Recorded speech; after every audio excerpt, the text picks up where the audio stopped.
Olá, muito boa noite a você. Eu sou Adalberto Piotto e seja bem-vindo ao Cenário Econômico pela TV Brasil, diretamente dos estúdios da B3, aqui no centro da cidade de São Paulo.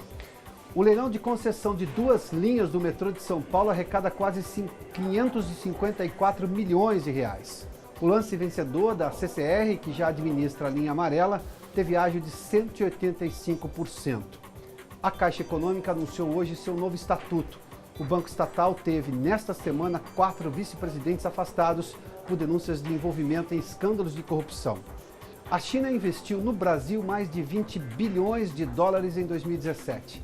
Um sinal da volta do interesse chinês é que esse é o maior valor de investimento estrangeiro desde 2010. E uma pesquisa da CNI mostra que os empresários da indústria estão otimistas. A confiança é a maior dos últimos 7 anos. O cenário econômico está no ar. E o consórcio Via Mobilidade, liderado pela CCR, foi o vencedor das 2 linhas de metrô que foram leiloadas hoje num lote único aqui na B3. O vencedor vai operar as linhas por 20 anos, o prazo da concessão realizada pelo governo de São Paulo. As linhas leiloadas foram a linha 5, Lilás, que liga o bairro do Capão Redondo, na zona sul da capital, a linha verde do metrô, aumentando a interligação das linhas nesta região da cidade.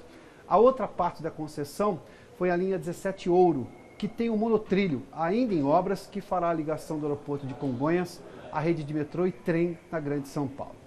2 competidores se interessaram pelo leilão e com um lance de quase 554 milhões de reais, a CCR e a Ruas Invest, que formavam o consórcio Via Mobilidade, foram as vencedoras das 2 linhas que faziam parte desse lote único. O governo de São Paulo comemorou o ágio de 185% sobre o lance mínimo da outorga. A CCR já administra a linha amarela do metrô aqui da cidade de São Paulo, que ontem foi exatamente a única linha que funcionou normalmente num dia marcado por protestos de funcionários do metrô, que paralisaram as atividades contra a concessão. Além de trazer transtorno à população, mais de 4 milhões de pessoas usam diariamente o metrô em São Paulo. Ontem à tarde, a Justiça chegou a suspender a realização desse leilão de hoje, mas no final do dia, uma outra decisão judicial garantiu que ele fosse realizado. Hoje, pela manhã, manifestantes fizeram um ato na entrada da Bolsa, sem grande adesão do público, pouco mais, em torno de 100 manifestantes apenas, o que permitiu que o leilão acontecesse no horário previsto. Depois de abertas as propostas e a confirmação da vitória da CCR, o martelo, como você viu, foi batido com a presença do governador de São Paulo, Geraldo Alckmin. O governo de São Paulo estima que 3 bilhões de reais devem ser investidos nas linhas durante o tempo de contrato de concessão, que, como informamos antes, é de 20 anos. E a Caixa Econômica Federal anunciou hoje o novo estatuto da estatal. A divulgação acontece na semana em que 4 dos 12 vice-presidentes da instituição foram afastados das suas funções por suspeitas de envolvimento com corrupção. A repórter Mariana Jungmann está em Brasília e tem os detalhes. Mariana, bem-vinda, boa noite. Oi, Piotto, boa noite. Esse novo estatuto, Piotto, segue a lei das estatais que já foi aprovada no passado pelo Congresso Nacional. A principal mudança que ele traz é que agora os 12 vice-presidentes da Caixa Econômica não serão mais indicados pelo presidente da República. Eles vão ser escolhidos pelo Conselho de Administração da Caixa, que também poderá destituí-los. Mas eles vão ter que passar pela avaliação de consultores especializados aí em fazer recrutamento desse tipo de executivo e também pelo crivo do Banco Central, além de terem que obedecer aí requisitos que hoje já são exigidos, como reputação ilibada e comprovação de que são preparados para o cargo, inclusive com experiência nesse assunto. Piotto, o Conselho de Administração vai ser escolhido pela Assembleia Geral da Caixa. É um novo órgão que foi criado também aí com esse novo estatuto. E a gente lembra, né, Piotto, que 4 vice-presidentes da Caixa Econômica estão afastados nesse momento por estarem respondendo aí a investigações sobre suspeitas de corrupção e os outros 8, então, talvez tenham aí que também se submeter a esses novos critérios. Piotto. Muito obrigado, Mariana. Só para lembrar, a Petrobras, que é outra estatal, mudou completamente a forma de relação com o mercado e internamente. Hoje ganhou recentemente, inclusive no final do ano passado, um prêmio de gestão aqui na B3. É esse exatamente o mesmo objetivo que tem agora a Caixa Econômica Federal. Otimismo na indústria. Uma pesquisa divulgada hoje pela CNI revelou que a confiança dos empresários do setor industrial atingiu a maior taxa desde 2011. O repórter Maurício de Almeida está na redação do Rio de Janeiro e nos conta sobre essa pesquisa agora com detalhes. Boa noite, Maurício. Olá, Piotr, boa noite. O índice de confiança do empresário do setor da indústria subiu 1 ponto em janeiro em comparação com dezembro. Agora, no acumulado, ele chegou a 59 pontos, uma escala que vai de 0 a 100 e a partir de 50, segundo a CNI, já é considerado otimismo. Por isso, 59 pontos é um bom resultado, o maior desde abril de 2011. Esse índice mede a expectativa dos empresários para os próximos 6 meses. Quando a CNI perguntou de perspectiva atual imediata para negócios, o índice também registrou uma alta. Ele chegou a 53 pontos de empresários que estão preparados, otimistas, para fazer negócios imediatamente, ampliar os negócios em todo o território nacional. Esse índice de negócios atuais, ele vem crescendo há 5 meses consecutivamente. Isso significa, segundo a CNI, que os empresários estão mais dispostos a investir, aumentar a produção, o que representa aumento de emprego e renda. Tanto que a expectativa do setor é para um crescimento da indústria em 2018 de 3,2%. Essa pesquisa da CNI foi realizada com 2.772 empresários. Bom fim de semana para você, Piotr. Para todos nós, Maurício, olha, só para entender o quanto que o Brasil agora voltou a importar no mercado externo, ou seja, em relação de levar em conta o que faz e o que pensa o Brasil, o setor industrial é citado, por exemplo, na nova propaganda de um novo serviço que o WhatsApp, esse serviço de mensagem, está oferecendo no mundo. Ainda não está aberto no Brasil, embora já esteja disponível, mas não exatamente para baixar, já está ali naquele sistema do Google. Mas o Brasil é citado, por exemplo, o que pensa alguém em determinado lugar do mundo com fornecedores de autopeças do Brasil. Ou seja, isso chama-se importância, relevância dentro do mercado internacional. Esse é só um dado evidentemente de meramente expectativa que se tem em relação ao Brasil. Expectativa que tiveram os chineses e confirmada porque a China investiu quase 21 bilhões de dólares no Brasil em 2017, o maior valor desde 2010, de acordo com o Ministério do Planejamento. Entre anunciados e confirmados, a China se envolveu em 250 projetos no Brasil no período de 2003 a 2017, com valor total estimado de quase 124 bilhões de dólares, sendo que desses todos, 93 projetos foram de fato confirmados, totalizando ali um investimento de 53 bilhões e meio de dólares. Os setores de energia, logística e agricultura atraíram um maior volume de capital chinês, incluindo investimentos nos campos de petróleo do pré-sal e o acordo de 2 bilhões 250 milhões de dólares da chinesa State Power Investment Corp para operar a usina hidrelétrica de São Simão, de um recente leilão aqui na Bolsa no final do ano passado. E depois de 4 meses seguidos de resultados positivos, a geração de empregos formais no setor de serviços do Estado de São Paulo voltou a ficar no patamar negativo. A Vanessa Casalino tem os números em detalhe e conversa conosco da redação da TV Brasil aqui em São Paulo. Vanessa, boa noite. Boa noite, Piotr. Boa noite a todos. Foram fechadas mais de 3.300 vagas em novembro, o pior desempenho de 2017, segundo a Federação do Comércio de São Paulo. O resultado é ainda o segundo pior para o mês em 10 anos. Por outro lado, é um pouco melhor que o de novembro de 2016, quando foram fechados mais de 9 mil postos. Essa pesquisa da FEComércio é feita com base nos dados do Ministério do Trabalho por meio do CAGED, o Cadastro Geral de Empregados e Desempregados. Com os cortes, o setor de serviços encerrou novembro com estoque total superior a 7.300 vagas formais aqui no estado. Já a capital paulista eliminou 227 empregos formais em novembro, mas o saldo acumulado em 12 meses continua positivo, cerca de 5.200 vagas. Na avaliação da FEComércio, esse resultado de novembro é ruim, mas não alarmante. O entendimento é de que um saldo negativo de cerca de 3 mil vagas não é significativo num mercado de trabalho de mais de 7 milhões de vínculos com carteira assinada. Piotr. Muito obrigado, Vanessa. Esse ainda continua sendo o grande desafio da recuperação da economia brasileira. A gente já viu uma série de a volta de investimentos caso chinês é importante, mas investimento interno aqui também. Os números da Bolsa chamam a atenção, porque boa parte disso vai justamente para fomentar empresas. Claro que tem um pouco de realização de lucro, de investimento de ações que sobem e vendem no dia seguinte. Isso faz parte do mercado financeiro, do mercado de capitais, mas tem muita gente que compra ações da empresa porque as empresas estão investindo em novas coisas e, claro, o investidor olha no longo prazo para ter ganho lá na frente. Isso tudo está acontecendo. Houve uma recuperação também do emprego. Os números do ano passado mostraram, aliás, o emprego começou a ser retomado antes do que imaginava boa parte dos analistas. A maioria, inclusive, não apostava que isso aconteceria no final do primeiro semestre. E foi lá que a gente começou a ver, por exemplo, resultado positivo do CAGED, o Cadastro Geral de Empregados e Desempregados, ou seja, emprego com carteira assinada. Depois o IBGE mostrou também que o índice de desocupação estava diminuindo, ou seja, também uma recuperação, mesmo que na informalidade, o que é natural ocorrer nesses casos, depois de um desemprego gigantesco pelo qual nós passamos, mas diminuiu ali o tamanho das pessoas desocupadas, o número de pessoas desocupadas. O fato é que ainda há um grande patamar, há um grande número a ser percorrido, um grande caminho a ser percorrido para resolver o problema do desemprego. É justamente o que demora a acontecer. Quando começa-se uma crise econômica, um problema na economia, a empresa demora um pouquinho para demitir, porque ela está esperando para ver até onde isso vai.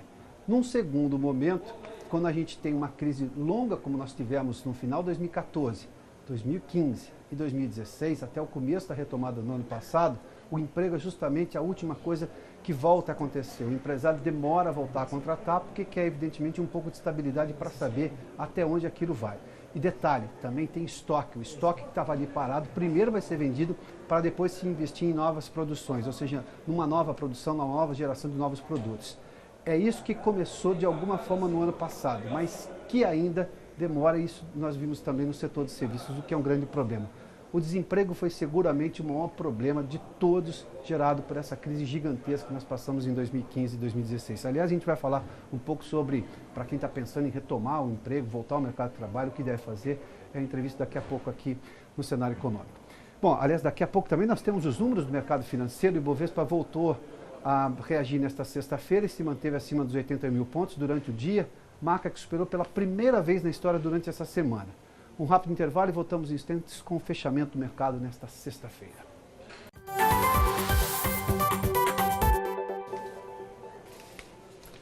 Já de volta ao estúdio do Centro de Operações da Bolsa, num dia de nova alta do Ibovespa. Vamos aos números do mercado financeiro no fechamento dessa semana. Está ali, ó. O Ibovespa hoje, essa semana foi a primeira vez que o Ibovespa tinha ultrapassado os 81 mil pontos. Hoje, portanto, de novo um recorde ali, 81.219 pontos, uma alta de 0,32%. Manteve-se na casa dos 81 mil, atingido pela primeira vez essa semana. Fechou a semana dessa maneira. Nós temos aí o exemplo da ação da CCR. A CCR tem ações negociadas aqui na Bolsa, faz parte do Ibovespa. E hoje, que foi a grande vencedora do leilão das duas linhas do metrô, hoje a CCR terminou em alta ali de 0,57% a R$ 15,99 por ação. Isso tudo impacta também, obviamente, no Ibovespa, é uma empresa do Ibovespa. Nós temos também o valor do dólar comercial, o fechamento da semana hoje, uma queda. Aliás, teve várias quedas durante a semana, terminou em queda hoje também. Queda de 0,24%, o dólar comercial cotado, portanto, hoje a R$ 3,20 aqui na B3. Esses são os números finais dessa semana.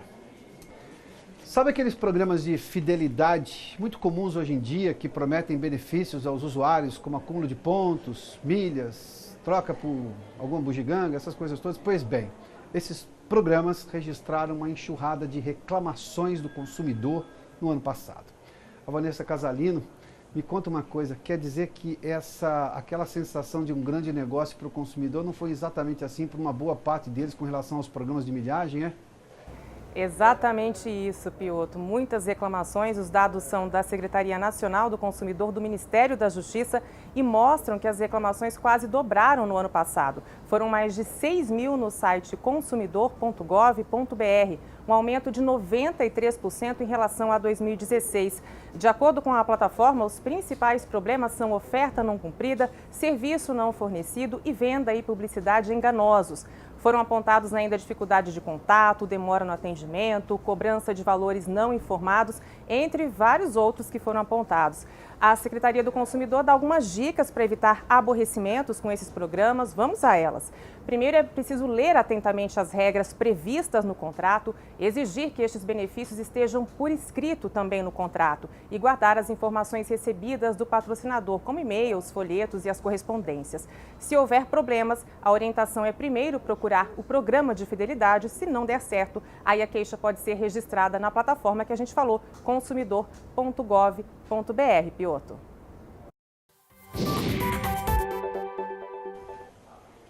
Muito obrigado, Vanessa. A maior parte das pessoas que eu conheço que já reclamou de um programa de milhagem foi o valor das milhas cobradas na hora de você trocar os pontos por um voo. Normalmente as milhas são muito maiores, a necessidade de milhas é muito maior do que se imaginava lá atrás. Não sei se é uma quebra de contrato, porque evidentemente, como a Vanessa disse, precisa ler o que está escrito no contrato, mas que é uma quebra de expectativa gigantesca, até porque as pessoas se acostumaram lá atrás em que o número de milhas era menor para você poder voar internamente no Brasil ou mesmo em voos internacionais. Aumentou demais o tamanho das milhas necessárias, mas os pontos continuam de uma troca muito parecida com o que era antes, ou seja, aumenta de um lado, mas não aumenta do outro. Vamos lá, começo de ano, vida nova, expectativas renovadas e a necessidade ainda do ano passado de voltar ao mercado de trabalho. Há mudanças na hora de buscar esse emprego ainda escasso? O que e como fazer quando surge a oportunidade de uma entrevista, um convite para um novo trabalho? Para conversar conosco sobre emprego e comportamento de candidatos nesta hora tão importante, Emerson Wesley, consultor de carreiras e autor do livro O Inédito Viável, é isso? É isso. Seja bem-vindo mais uma vez aqui ao Cenário Econômico. Prazer, Pilton. Falamos disso no ano passado, quando a gente ainda estava sob os impactos da aprovação da reforma trabalhista. Sim. Mas, evidentemente, terminou um ano, nós começamos um ano novo, os números oscilam de emprego, no caso de serviços baixou um pouquinho, mas as vagas existem, escassas ou não, mas elas existem. Sim. Você que trabalha nisso, cotidianamente estuda esse assunto, mudou muito o comportamento que o candidato deve ter ou a exigência que as empresas fazem na hora de buscar esse novo profissional no mercado, levando-se em conta esse momento novo da economia? Sim. Eu acredito que as expectativas das companhias não mudaram em relação ao que era no passado. E é claro que o mercado cada vez mais competitivo exige cada vez mais competência desses profissionais. Então, acho que, na essência, não teve uma mudança. O que eu acredito que altera é que, com um cenário positivo, com expectativas melhores, talvez seja mais fácil o processo. Porque, eventualmente, você pensando num futuro promissor, talvez você queira rapidamente trazer esse profissional e os processos tendem a ficar mais curtos. Então, o nível de etapas para o candidato chegar até uma fase final pode ser que se reduza porque você tem a necessidade de colocar esse profissional rapidamente dentro da organização para trazer resultados. Até porque boa parte das empresas tem uma preocupação em, assim que resolver quem será o candidato contratado, treiná-lo rapidamente, porque ela está querendo produtividade. Exatamente. Né? O investidor tomou a decisão de colocar dinheiro, agora precisa executar o processo, precisa executar o projeto. E ao executar o projeto, precisa de gente. Então, você precisa rapidamente colocar essas pessoas na ativa. A gente viu agora e hoje as questões aí do leilão aqui em São Paulo, do metrô. Semana passada já teve o leilão lá do trecho norte do Rodoanel, ou seja, começa-se a movimentar fortemente e essas empresas precisam fazer obras de infraestrutura, precisam colocar as coisas para movimentar e vai precisar de gente. Então, primeiro eu tomo a decisão de investir, depois eu preciso buscar o profissional, só que eu preciso buscar rapidamente. Bom, vamos pegar esse caso especificamente do metrô. Esse serviço vai ser diferenciado. A empresa privada que está chegando agora nesse regime de concessão, dela vai se esperar muito, porque se fosse para continuar do mesmo jeito, não haveria necessidade de um leilão. Correto. O setor público chegou a um limite, e esse é o entendimento dos estados e mesmo do governo federal quando faz uma privatização, uma concessão de algum serviço, porque percebe que não consegue ir além. Isso. E há uma demanda muito maior. A gente tem vários casos de privatização muito bem sucedida no país. Sim. Esse profissional tem que se basear no que vai ser de novo exigido por ele, exigido pela empresa em relação a ele, é isso? Sim, exato. Qual é a conexão? Onde é que está, digamos, a preparação para esse profissional entender quais são as demandas futuras que ele vai ter que enfrentar em algum momento? Sim. Eu acho que a vantagem que você tem quando você passa para a iniciativa privada é exatamente essa cobrança do nível de serviço que é muito maior. tanto pelo usuário quanto pelo próprio governo, porque essas empresas elas ganham a concessão, mas elas têm níveis de serviço a serem prestados, até porque se elas prestarem um mau serviço, elas perdem a concessão. Sim, é por então isso acho um que contrato. Exatamente, então acho que a cobrança é muito maior. E aí o perfil desse profissional passa a ser um perfil muito mais de olho no consumidor, no cliente, né, do que necessariamente só ali na posição que ele tem dentro da organização. Então, acho que esse nível de cobrança é o que favorece a iniciativa privada, diferente da gestão pública, que até tem mecanismos para você avaliar a meritocracia, mas é muito pequeno em relação ao que se faz no mundo privado. Emerson, se a gente olhar, nós temos uma série de cursos de pós-graduação, assim, que oferece uma qualificação maior.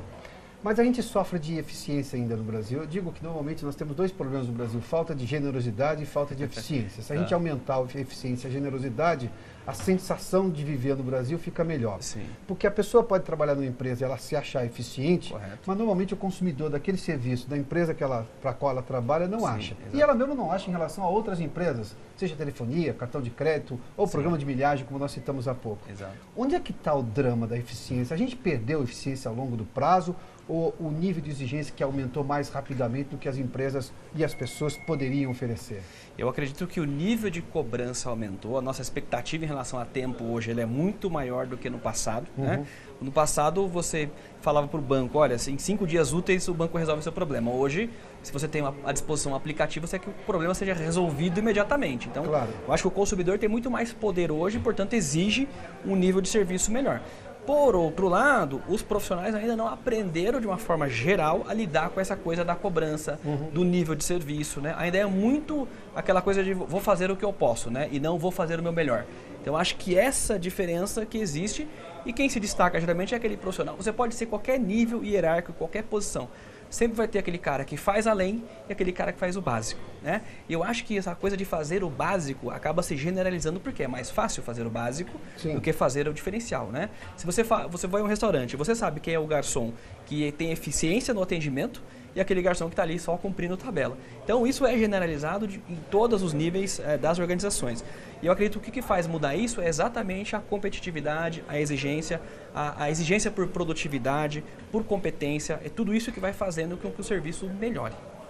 E um profissional que se destaca, mesmo que ele esteja, digamos, numa relação ruim com a empresa, o mérito é dele. Tá, em algum momento ele traz retorno para a empresa, mas esse profissional se destaca e se requalifica ou se qualifica de forma superior para buscar qualquer outra coisa, inclusive fora daquela empresa. Exatamente. Essa percepção aumentou? Porque eu me lembro de discursos nos anos 80 e 90 das pessoas, não vou trabalhar nada, essa empresa me paga mal, não sei o quê. Sim.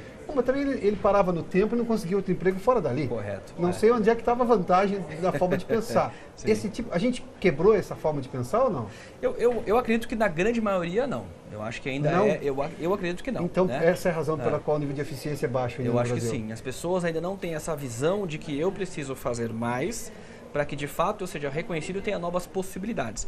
Geralmente você pensa o contrário, como eu não ganho o suficiente, não vou fazer igual mais ou menos aquele o dilema do Vampeta, né? O Flamengo finge que me paga e finge que jogo, né? Sim, me lembro. Então é mais ou menos isso. Lembramos dessa história. Se o meu salário é baixo, então eu vou fazer só o básico. Na realidade, o pensamento deveria ser diferente, né? Porque o salário é baixo, eu vou fazer mais para ter mais e ter mais possibilidades. Mas internas ou externas? Internas ou externas. Até porque esse profissional que é eficiente, ele é reconhecido e com certeza não faltará espaço para ele. Porque se ele perder a oportunidade ali onde ele não está sendo reconhecido, devidamente valorizado, alguém vai colocar ele numa posição melhor, né? Eu sempre dou o exemplo do restaurante, porque você percebe quando o cara é ligeiro, né? Quando o cara entende o pedido, quando ele fala com você de forma correta, eficaz, traz o pedido da forma que você fez corretamente, você fala, pô, esse cara eu queria levar ele para minha empresa para trabalhar. Por quê? Porque ele tem, eu acho que assim, o entendimento que o cliente é em primeiro lugar. E, portanto, ele atende bem o cliente, ele sabe que ao atender bem o cliente, ele está tanto remunerando a ele mesmo, quanto remunerando a organização e se desenvolvendo. Então, eu acho que essa visão, né, eu acho que é uma visão proativa, no sentido de você fazer e depois pedir a recompensa, eu acho que ela é primordial. Diferente daquele que, por não ter recompensa, não faz. E aí isso não muda o cenário, né? O cenário vai ficar sempre do mesmo jeito e você vai ter sempre aquela ali na média, né? Estamos na média, então se está na média, está tudo certo. E na realidade, a gente, né, gostaria de ter acima da média, né? É porque o que nós esperamos. Exatamente. Se a gente espera um tipo de serviço, a gente tem que começar a oferecer a mesma qualidade, não é? Exatamente, exatamente. Me dá 30 segundos uma resposta. E quando a empresa oferece um custo interno para os funcionários, não se dedicar ali, É perda de tempo, não é? Sem dúvida, né? Um custo de requalificação interno, por exemplo. E você desperdiça uma grande oportunidade, né? Eu tenho uma história que eu conto sempre, é o seguinte, eu tinha um funcionário numa empresa que eu trabalhei, que ele sempre dizia o seguinte, olha, eu só vou fazer inglês se a empresa me pagar, né? Eu não vou pagar o curso. Isso faz 20 anos. Recentemente eu encontrei essa pessoa no supermercado, estava desempregado, e eu falei, e aí, como é que tá? Falei, pois é, né? Sabe como é que eu não estudei e tal. Então, quer dizer, né? Se você fica esperando que a organização faça o seu desenvolvimento, você vai, né, cair do cavalo, porque muitas vezes ela não vai fazer. E quando ela faz, se você não aproveita, pior ainda, né? Obrigado, Emerson, pela gentileza, hein? Bom, o Cenário Econômico termina aqui. Obrigado pela sua companhia, pela audiência. Boa noite, bom final de semana. Até segunda.